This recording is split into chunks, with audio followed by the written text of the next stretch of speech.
So without further ado, from the Expendable films, The Punisher, one of my favorite Universal Soldier, and of course Rocky IV, Mr. Ivan Drago himself, Dolph Lundgren.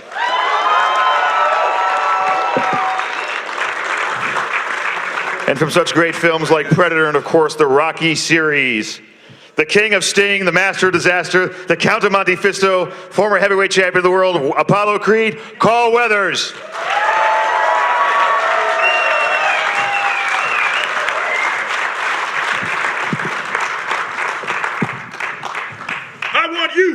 I want you. That's what. Come on, come on. I'll just, does this work? I'll just let Carl do the talking, just like last time. The toughest adversary ever in movie history. The toughest ever. Absolutely. How are you guys doing today? What do you want? Well, I wanted to talk to you before, because usually it's good before you do an interview to sit down and talk to the actor, get to know him. He's like, just like Apollo. He's like, no, man, I ain't talking to you. I didn't use the word ant, okay? I didn't say ant. I speak improper English, and I don't use ain't. That was my paraphrasing. I don't use ain't. No, it's just because you're a theatrical guy. That's what you're pulling on us right now. No, I'm just an artist. I'm a nobody. Anyway. Come on, folks, we're having fun. You think we're serious up here? No, we're having absolute. It was like you couldn't hear a cricket going on. He scared the crap out of me backstage. Let's just put it that way. All right, okay. But I know that both of you gentlemen actually have really interesting stories that got you into. I want to talk about all of your careers, but I thought we'd start with Rocky, and I think that's the best place to go is the beginning. And both of you gentlemen have really interesting stories about how you got the part. So, Carl, I thought I'd start with you. Okay. Well, you had a good story. I've heard you. Oh, well, I mean, it's a story. I don't know how good it is. So I guess that's the cue to tell the story. Okay, yeah. Okay. Cool. I was a young actor in Los Angeles, and just as young actors are, they're looking for work, and they're looking for work on things that they think are good and exciting and that they want to be a part of. And I got this script from my then agent, who told me basically, you're not supposed to have this script because they're not interested in you. True. I was nobody. And I did read the script, and I thought, wow, man. To that date, it was the best thing I'd ever read. And I couldn't see me not doing that part, because as any kid was at that time, you grow up, you wanted to be like Muhammad Ali. And I saw this Muhammad Ali-esque character, and all I could do was dream about, yes, I'm the guy for that role. So eventually, I think they'd seen just about everybody in Los Angeles that they wanted for the role, and nobody wanted to do it, or they probably didn't have enough money to pay anybody, because that movie was made, it budgeted for under $1 million. So it was a really low-budget movie. Wow. Yeah. The movie went over, and I think it went over maybe $100,000 or something, which, you know, if you got under $1 million, to go over $100,000 is 10%. That's a lot of money to go over. But eventually, I think the producers stepped up and mortgaged their homes, and that's why they're so wealthy today, because they jumped in on financing the movie. But anyway, I went in one Friday afternoon. I remember there was, you know, what's a cattle call where you have all these actors out there. And there was probably in Los Angeles any actor who was black who could stand and walk and talk without falling over or crumbling, they had in that room. And in walks this young actor, Carl Weathers, and I'm scared to death because, man, these guys, a lot of them I recognize. I'd seen them in movies and television.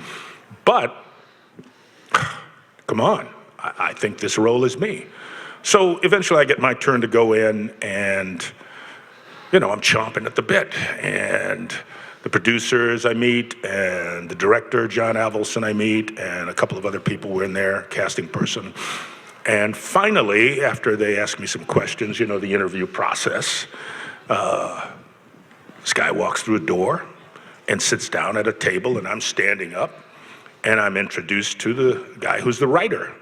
And okay, so the writer is sitting here at a table just like this, and I'm standing up above him, and we start doing the lines. And he's kind of sitting there mumbling and going through it and doing what he does and talking and hardly ever looks at me, right? And I'm chomping at the bit. I'm giving it everything I have. And so at the end of it, there was kind of silence except for the producers and the director. And then I heard a little laughter, and it made me really nervous because I thought I'd blown it. And I just said to them, if you get me a real actor, I can do a really good job. And now they really laughed. I guess they thought I was joking. I was funny. I wasn't trying to be funny. I wanted that job, and I thought I'd blown it. Well, the rest of the story is eventually I realized that the writer was going to be the star, and that was Sylvester Stallone. So I just put my foot in my mouth without knowing it, which is probably what I've done a lot of times. But that was sort of how it came about. I went off then and I told them I could box, which of course I couldn't. I never boxed. And they took me to a gym with Jimmy Gambino, who was the little guy in Sly's Corner, and a really great middleweight named Frankie Crawford. And after about 3 minutes, I couldn't keep my arms up. I was so tired because I didn't know what I was doing. But I was an athlete, so I think they just kind of bought it. And I was kind of brash, and I was all that sort of stuff, which was Apollo Creed to them. And I think at the end of the day, I think Sly probably said, yeah, let's cast this guy because I want to beat the hell out of him for insulting me. And that's how it happened. So there's how I got the movie.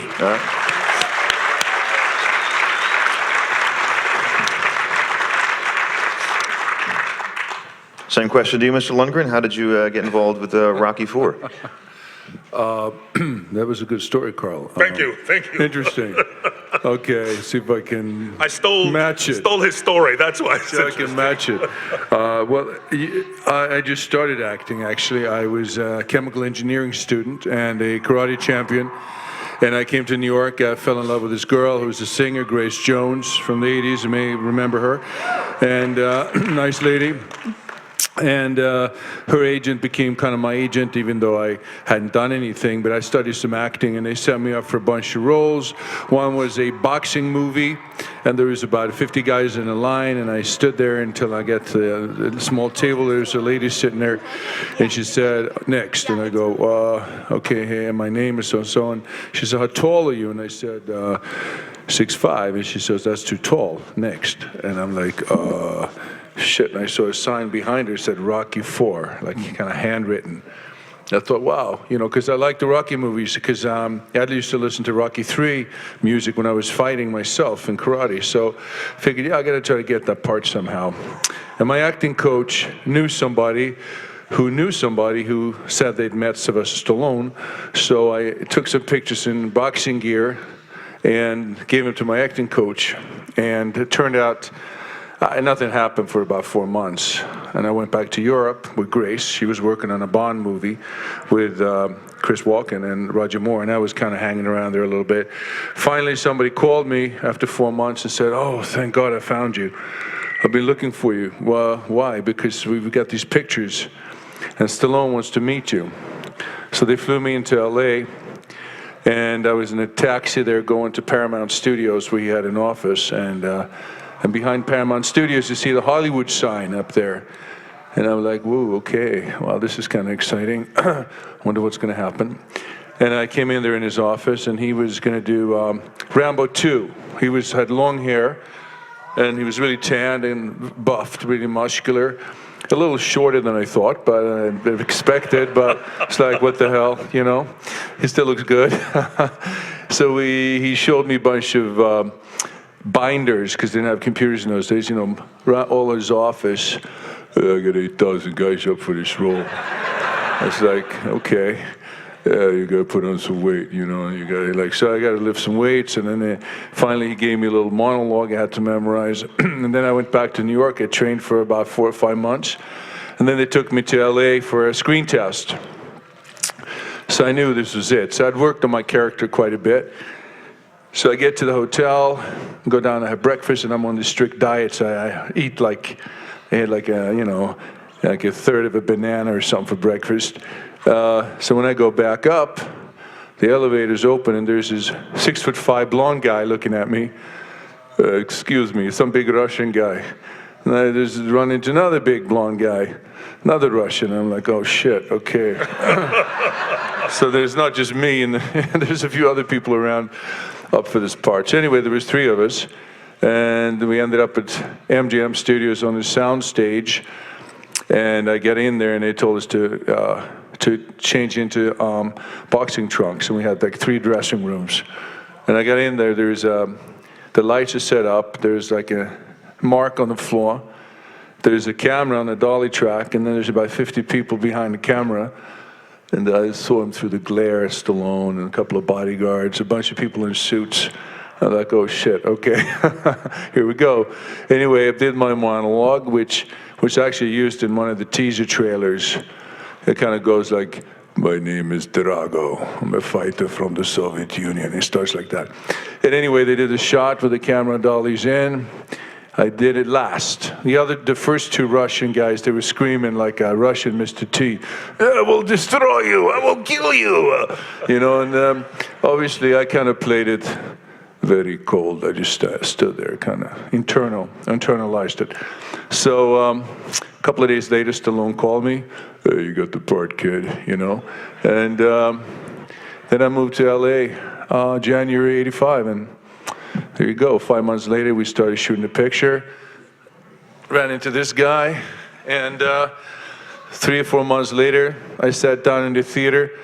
Nobody knew who I was. 90 minutes later, the lights came up, and everybody's looking at me, taking pictures of me, and there you go. I walked out of the theater going, what the hell happened? You know? So. Yeah. That's good.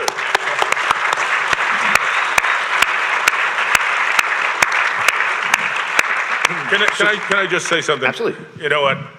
Sincerely, honestly, no matter how many guys went in there, this was the guy. This was Ivan Drago. This was, you know. Yeah. So there couldn't have been anybody else that would have played that role and done as well as Dolph did. Nobody. Thanks, man. No, it's true, and maybe you're right, but as a matter of fact, now I got, see my short hair and everything, and sort of back in the gym again, because I may be coming back next year, February, to destroy the capitalists. Yes. I will destroy the Americans. Yes. Actually, my son will do it.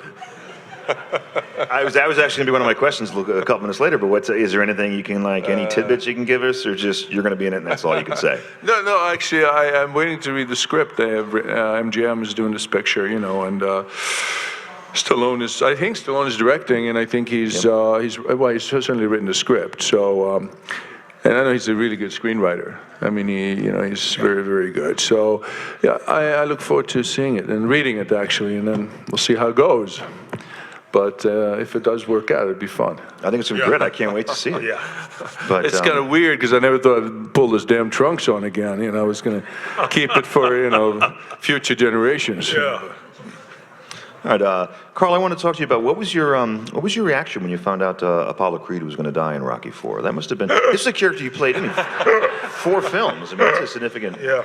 Well, it's kind of mixed, of course, because when you do something, particularly because the movies were so well received all around the world, and how many times does an actor get a chance to do something in a movie that basically, I don't care how many boxing movies that are ever made, that series of movies is just like at the top,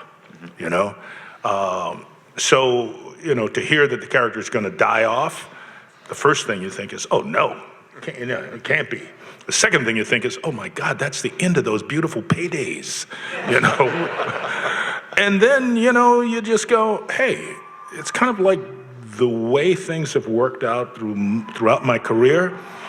There's a cycle in everything. Okay, that means it's just time for something else. It's time to do something else, And I've been really fortunate that those something else's have worked also, So, you just say, okay, man, I didn't write it, I didn't create it, so, okay, thank you, I'll do the best I can. And fortunately, I had the opportunity to work with Dolph so that what we did in the ring has its own kind of special stuff. And the way I went out and did my best to make that death really horrific without doing a lot made it work even more. So, next. Yeah, no, and by the way, I remember I felt really bad about the whole thing, because I'd watched the Rocky movies. I knew the character Apollo Creed, he was a great fighter, and and played by somebody I looked up to, and I was just a kid, 27-year-old kid. I was like, oh damn, I got to do this now. I mean, Stallone, obviously, he's the boss. Obey the director, But I didn't feel good about it. I felt kind of bad. Actually, the character felt bad too. My character didn't really enjoy it, as maybe you felt a little bit in the performance. He was being told. I was watching you, and I saw out of the corner of my eye you laughing as I lay on the ground. What do you mean you didn't enjoy it?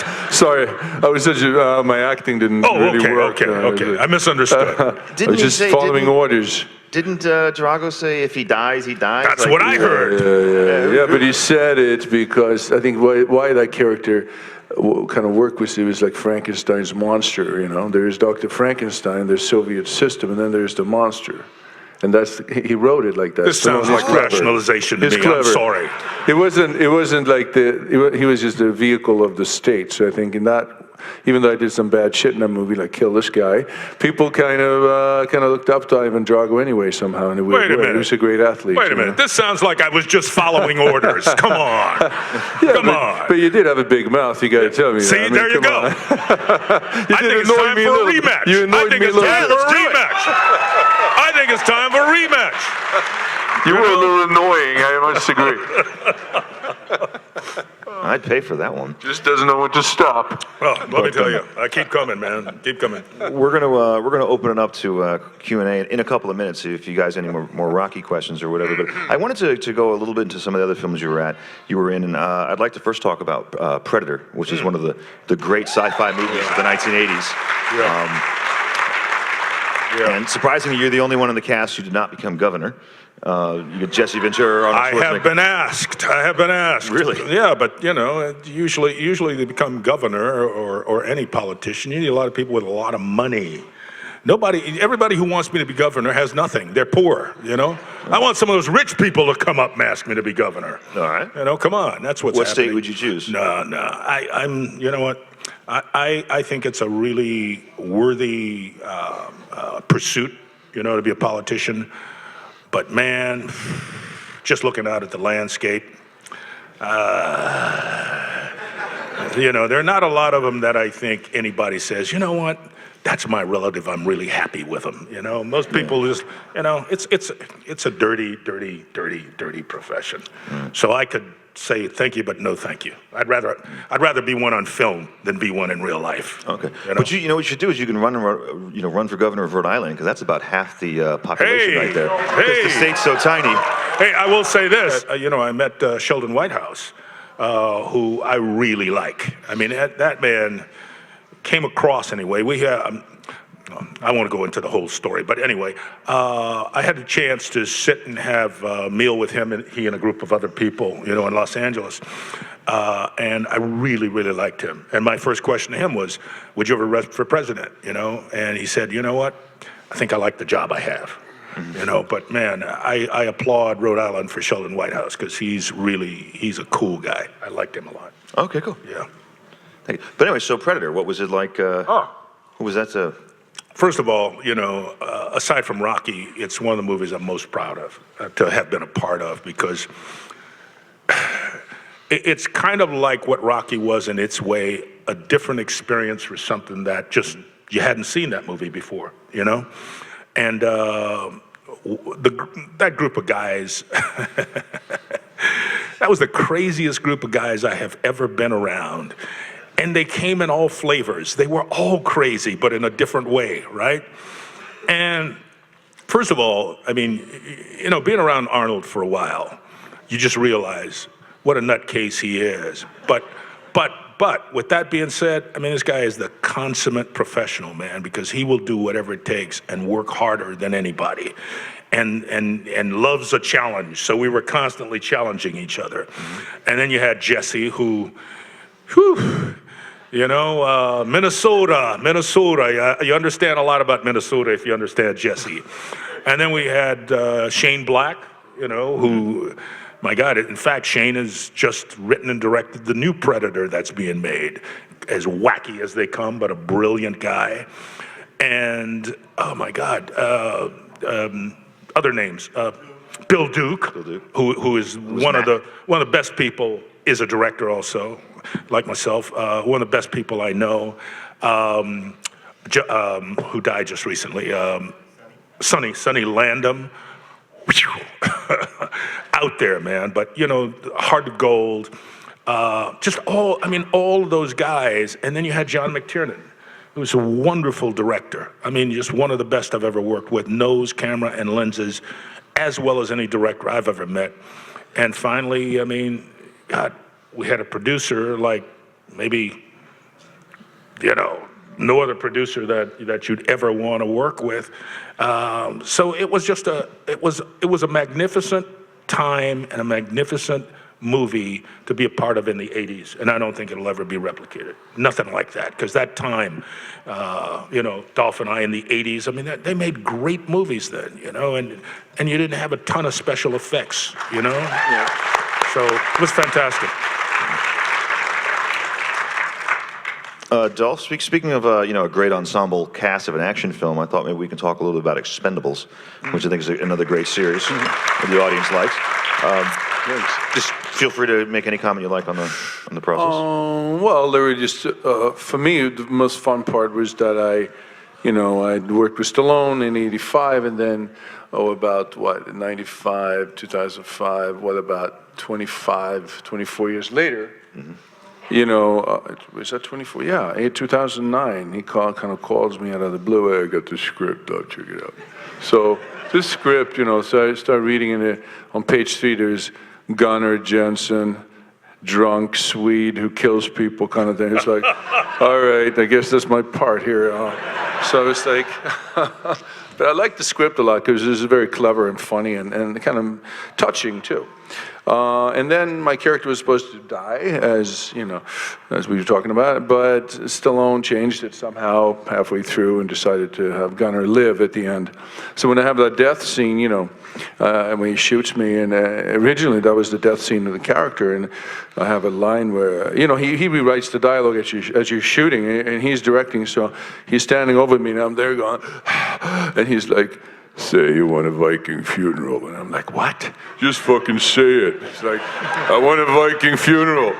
He's like, he rewrote the script right there. Anyway, so it turned out that I finally ended up, you know, back in the series, and then did another 2 of those, and I think there's a 4th one coming maybe at the end of next year. Yeah. All right, so we're gonna open it up to the audience for your questions. I see there's one here in the front. So, questions for Mr. Lundgren. Being such an accomplished martial artist, you know, European champion, transitioning to stand-up boxing. One, had you ever trained in boxing before? And if not, how hard was it to transition to that for shooting of Rocky IV? Yeah, good question. Yeah, you know, I did a little boxing in New York. I was thinking of becoming a pro. Actually, I was getting a bit stupid. I was like getting bored.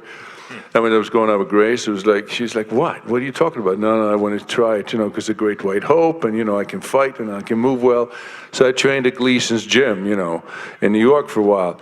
I think the second time I was there hitting a bag, some little black kid comes over to me and goes, hey, pulls me, and she goes, I go, yeah, what is it? He says, he points at this big kind of 240-pound black guy standing over here, and he says, he wants to kick your ass. And I'm like, this is not like Sweden, I guess.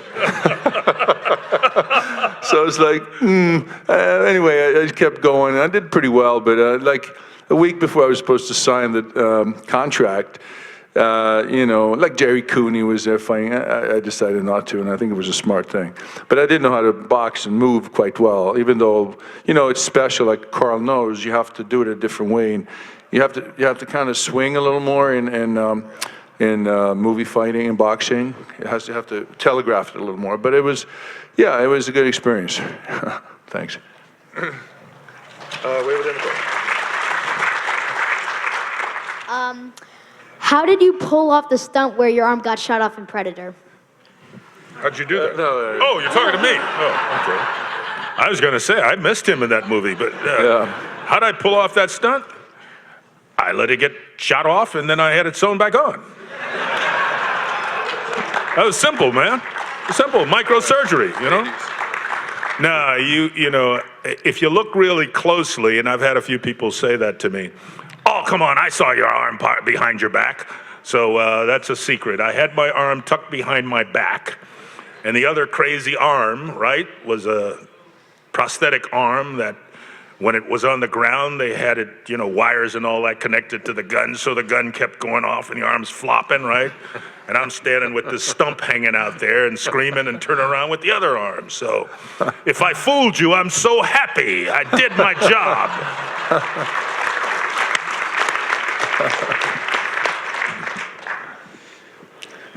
Of all of Rocky IV, I have a few favorite scenes, mostly the fighting, but your entrance into the ring with James Brown and all the music, that's gotta be my favorite scene of the film. How was it filming that whole scene of just, you know, music, James Brown, beautiful women, and then going to go fight a Russian? I love the way you sum that up. James Brown, beautiful women, and you're gonna go fight a Russian. We can tell where your head is. Well, first of all, I mean, Dolph was there. It took us a few days to shoot that. It was so huge. Personally, I think it's one of the best scenes in any movie I've ever seen, because it's so bombastic, it's so over the top, it's so ridiculous that it's like your eyes don't know where to land because it's all over the place. What makes it work for me is Apollo Creed is so like in his element as a showman, and Dolph, you know, Ivan is coming up from the bowels of the earth like, what the hell's going on? So it just this kind of juxtaposed in these two characters just make it that much more exciting, no matter how much dancing. And of course, Mr. Brown was like, come on, just being on stage with him for me, growing up as a kid, watching him and loving his music. You know, I mean, he's an icon, right, all over the world. But I think just those two characters finally coming down and on the same stage, it's like, and Sly, the best take in all of the movies that Sly's ever done was he looks over and he goes, like, what's going on here? It was just one of the best orchestrated, best written, best film sequences I've ever been a part of or ever seen. I love it every time it comes on. Yeah, well, it's cool. Yeah, you're right, man.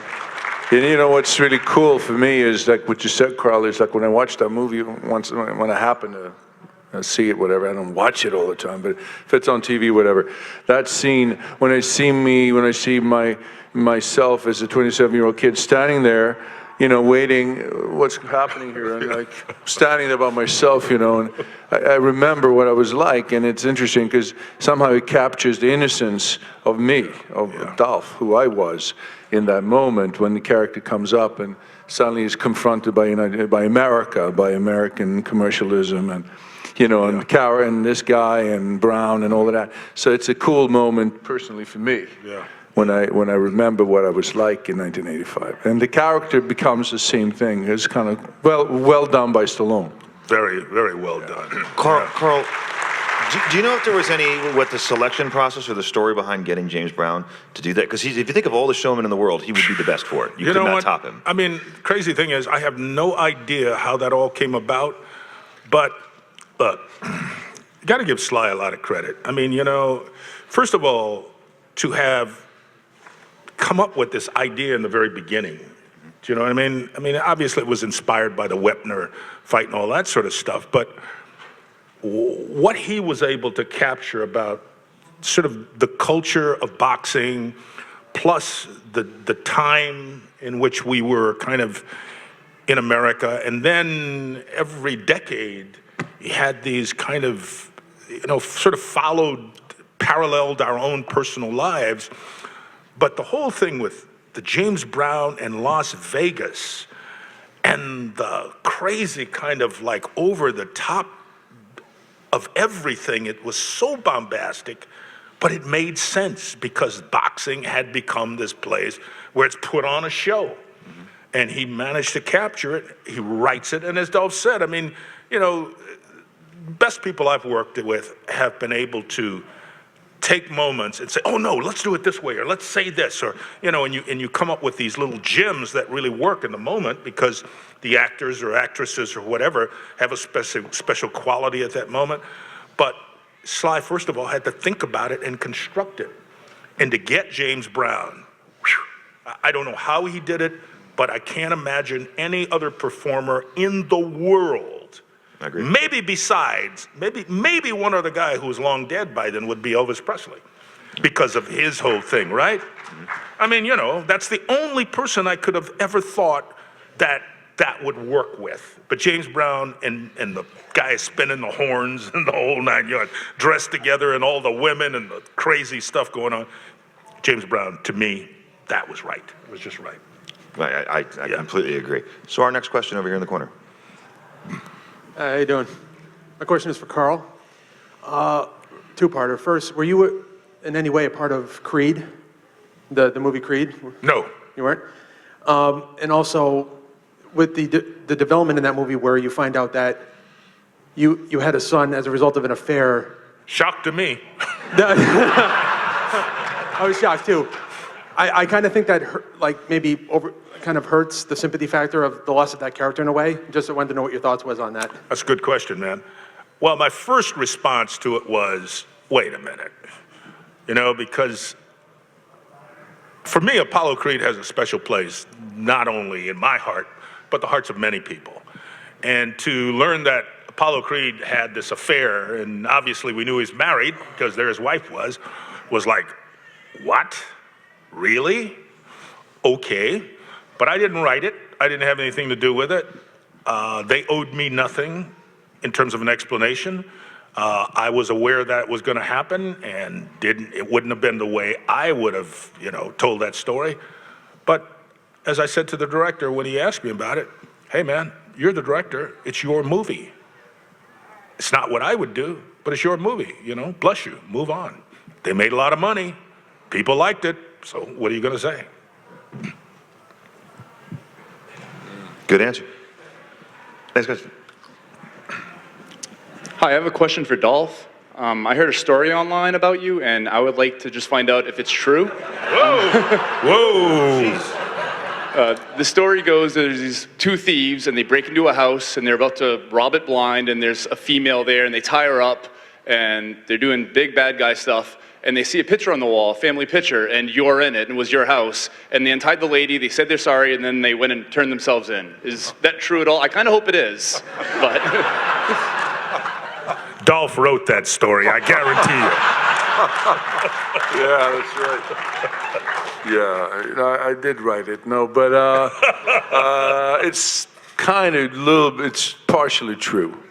They did break in. They did steal some shit. They did see the pictures, and then they returned some of the things and left. Basically, that's it. Yeah. And they kept the picture. Yeah, they stole the picture. Yeah, we're big fans of his. Now that was in Spain, my house in Spain. I sent a few Bulgarians to look for him. A couple of guys I know from Bulgaria, but they couldn't find them.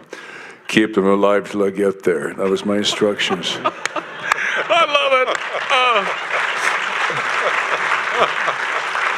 See, the only thing about this story, though, it tells you how dumb they were. They should have asked you to autograph the picture. Yeah. Okay? Well, I wasn't there. Then it's worth something. But look, okay, I'll send you back some of your stuff if you autograph the picture, okay? Now it's worth something, all right? All right. Against the wall. Oh, that's funny. Hi, this question is for Carl Weathers. There's a scene in Rocky IV, and you're talking about fighting Drago, and in the middle of it, this giant robot comes in, and your character totally loses train of thought. I was just wondering about that scene. It was just, I always love that scene. Well, first of all, just think about it. You're serious, okay? You're serious. You're trying to get someone to kind of like help you out, get on your side. You're in this very, very, very like passionate place, and all of a sudden a robot comes into the scene, and you go, what? But hey, that's Sly. He writes some great stuff, And of course, then you had Bert as Paulie. I mean, come on, man. First of all, Bert, you have never met a sweeter, more generous, giving actor. And that character you see on screen is like 180 degrees from him, a guy who would take a baseball bat and kill the furniture and throw the turkey out the back door. That's not Bert at all. But being, in a scene with those guys, man, and to have this goofy robot walk in and, it's like, whoa. it just worked, you know? All of that stuff. Sly has a way of sort of adding levity in these things, you know? And it was a beautiful touch, man. Wayne.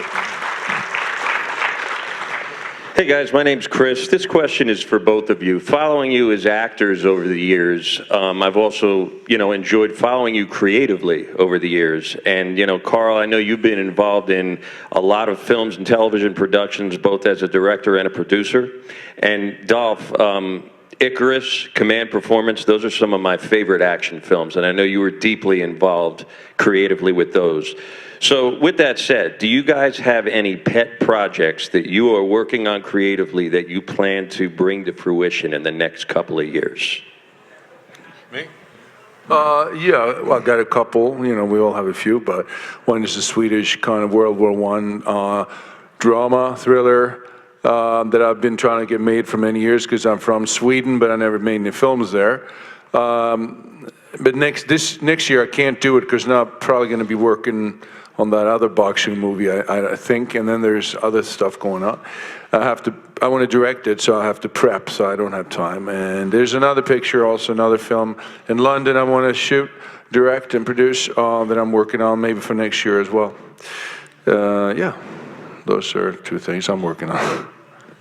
Okay, great. We have time for one more question and one more question. One question, come on. Okay, guys. well, let me just You've finish got and say, to sign this at the end. I've got one project actually that I just did a short on that I wrote and that I really want to direct, and so I've got that. And basically, short is almost. I've done the post. It's already online and on Vimeo, and so hopefully I can find the money to do that because that I'm really interested in doing. I don't want to act in it. I just want to direct it. So that's that. All right, cool. One last question. I hope it's quick. I love seeing Dolph and Sly reunite in Expendables, and I was hoping for Carl. I was wondering, was there any talk of you joining as well? And is there talk of you like showing up in flashbacks in Creed 2 or anything like that? No, I don't. If there is talk, I haven't been involved in it. Yeah, it's a good idea. No. I think Carl should be in Expendables 4. Why not? Fuck it. I think that's a great idea. Thank you. Well, guys, I'd like to thank you all for coming. Mr. Weathers, Mr. Lundgren, thank you for being here. You guys will be here today and tomorrow, right? Yes, yes. So come on downstairs and check them out. Thank you very much. Thank you. Hey, nice job. Thank you. Ladies and gentlemen, please exit to those doors at the back of the room where there are two big